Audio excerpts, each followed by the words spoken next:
নামাজ না পড়ায় সবচেয়ে বেশি জাহান্নামে নেয় না, রোজা না রাখায় সবচেয়ে বেশি জাহান্নামে নেয় না, ওয়াজ মাহফিলে না আসায় সবচেয়ে বেশি জাহান্নামে নেয় না, দান সাদেকা না করায় সবচেয়ে বেশি জাহান্নামে নেয় না, কোরআন তেলাওয়াত না করায় সবচেয়ে বেশি জাহান্নামে নেয় না।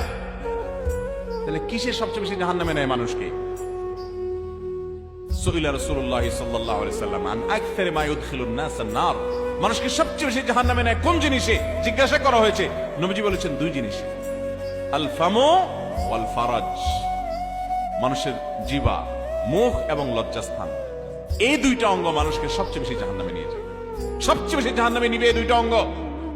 নামাজ পড়ে, দাঁড়িয়েও আছে, কিন্তু ফেসবুকে তলে তলে জেনা করে, চ্যাট করে, এটা তো জেনা। মানে সে কারোর প্রতি আসক্ত, হারাম রিলেশন হয়ে গেছে। এটা মহামারীর আকার ধারণ করে। সবচেয়ে বেশি মানুষ জাহান্নামে যাবে এই পাপের কারণে, অপরাধের কারণে।